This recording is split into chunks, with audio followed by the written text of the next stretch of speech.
Hello, how do I avoid emotional decision when selling stock while swing trading?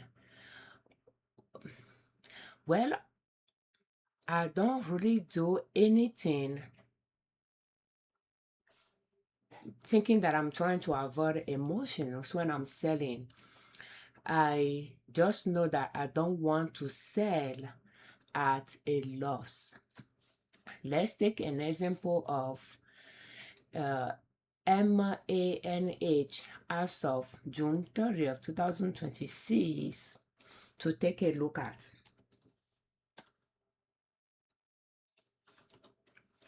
So when we are looking at MANH here, I already, by looking at the map based on the strategy that I'm using, I know that I want to buy at a low price around the valley line, which is the support line passing by the higher lows of the chart, the lowest support line that is most likely to pull back to before going back up again.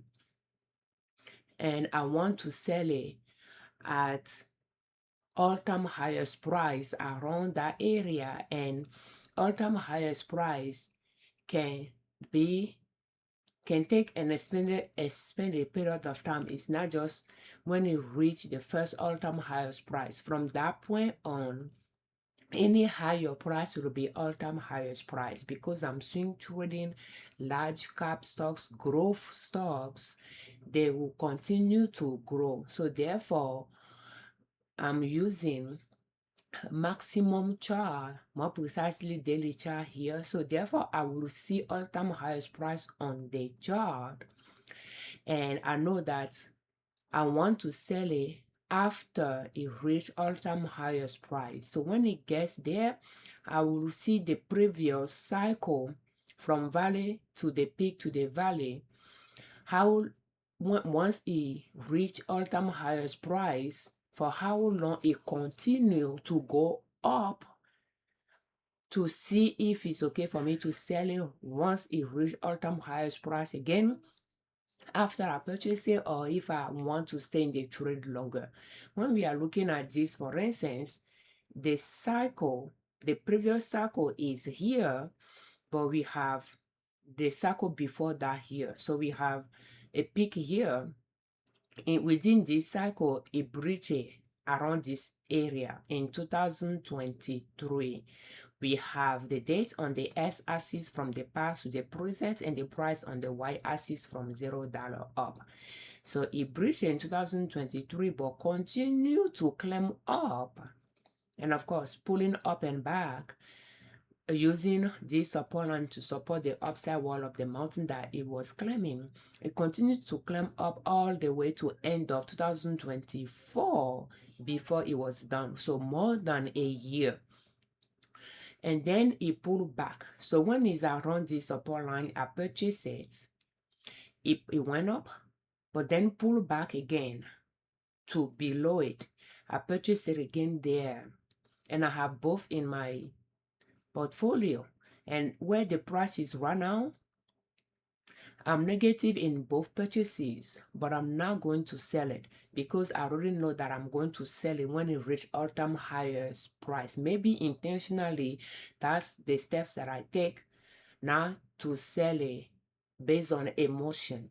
I know where I'm going to sell it by default, but when it gets there, I will see if I can stay in the trade longer, because if it can continue to go up for another year, once it reaches that all-time highest price, there is no point getting out too early. But then, like if I don't need that money. So but one thing to consider as well is, here we have 188, and it went all the way to 312. So it's okay to see how far in price wise it's going to continue going up for the time it took to get there, to see if it's worth staying the trade longer. That's something to consider. And it's going to continue going down and going up, and you wanted to see how deep it's going to go as well, to see if getting out early makes sense to you. Because here from 188 it pulled back to 202. So now below that, that peak that it reached here, but it pulled back, but not that low, and then continue. So yes, how deep is going as it's going up, and how far up is going, is good to take a look at those as well. Because for at least one stock, I noticed that for the time it continued to go up after it reached all-time highest price, and how far up it went does not really make sense for me to stay in the trade. Let's say it took 6 months, or let's say it took this 1 year to continue to go up, and it reached all-time highest price around 188,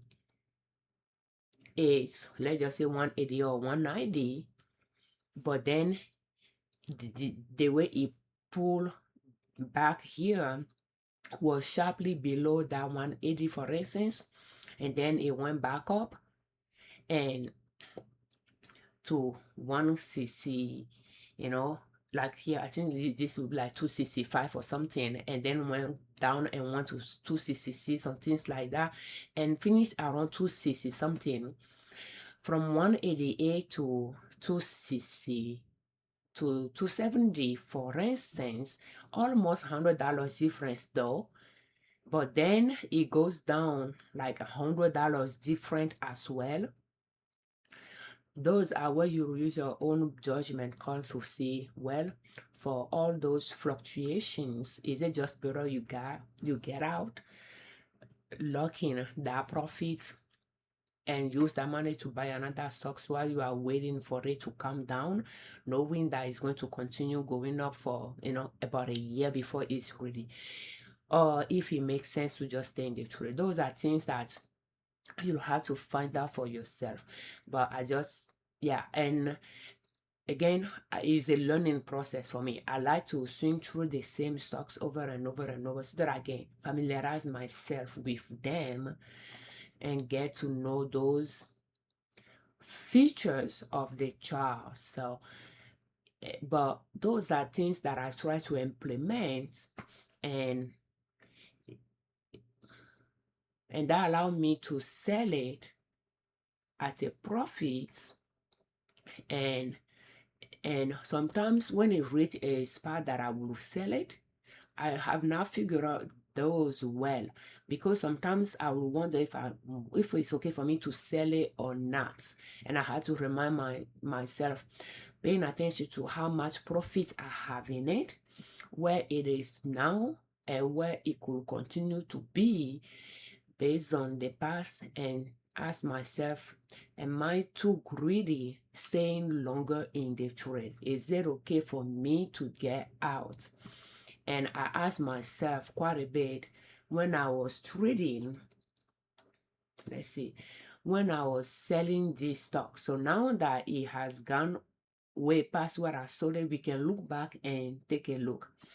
I purchased it around this support line in 2025 in March.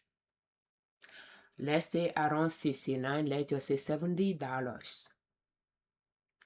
And in 2026 May, it reached all-time highest price.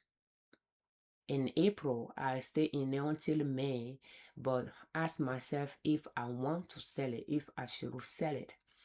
And I sold it around 167. And I asked that question myself, am I too greedy, willing to stay in the trade longer, looking at how it did in the past? When it reached all-time highest price, it breached this all-time highest price here.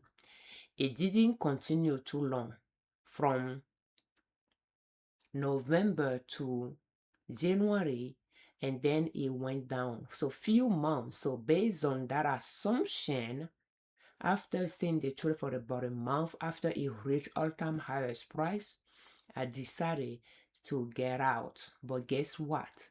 It continued to go up again and make multiple all-time highest price all the way here. Right now, it pulled back a little bit. Yes, it's pulling back and going up, pulling back and going up. But from 167 that I sold it to 329 that it went to before it pulled back to 277 that is now, I will say that maybe I could have seen the trade a little bit longer. But again, when will I know when to get out? When I know that from November to January is about 3 months there. So, and it does not mean it's going to exactly repeat that 3 months, continue to go up. I need to know when it's done going up and will be ready to go down so that I can sell it. But again, if I sell it at 167 and I purchase it, let's say at 70, that is $97 profit there per share. If we divide that by 67, that is over 144%. So based on this, if it was you, did I get out too early, or was it okay to get out when I got out? So to sell it around this area, I really wanted to stay in the trade longer, but looking at the previous cycle and the profit that I accumulated in it so far, I made a decision to get out. And I know my husband told me at some point to sell it when it was somewhere, when it has never exceeded this price, but we accumulated a good amount of profit in it. And I say no, that it needs to reach all-time highest price first.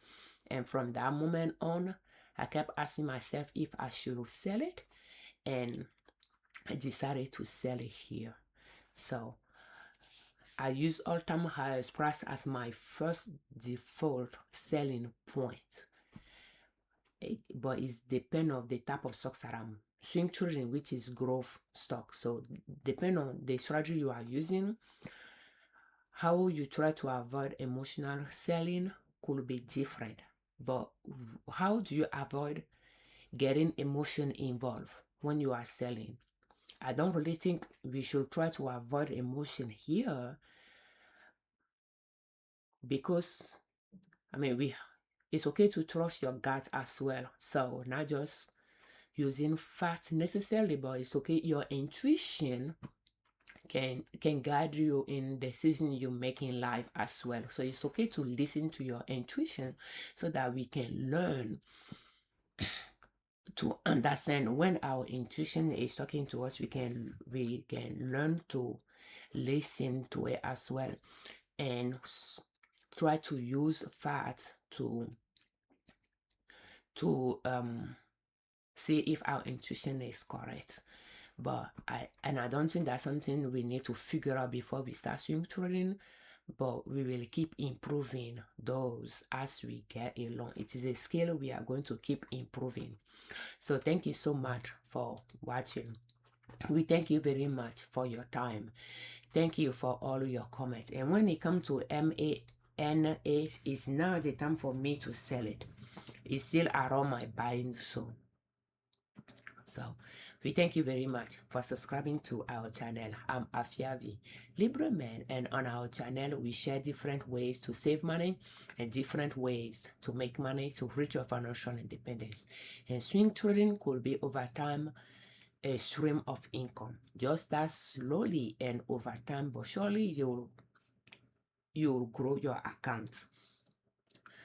As a disclaimer, I'm not a financial advisor. I'm not a professional trader. I just swing trade in my husband and I joint account, and I like to share with you what is working, what is not working, what I'm learning, so that if you find some tips useful, you can customize it to your liking, to fit your personality type, your risk tolerance, and using your own financial success journey. So will you please use our information with caution. For more videos in this series, will you please check the playlist How to Start Swing Trading Step by Step Using Long Uptrend Lines in the description of this video. And this video is brought to you by our online store, Liberman.com. If you are looking for pouches, cloth napkins, or cloth handbag, will you please check our online store, Liberman.com. Thank you so much for your time. Happy swing trading.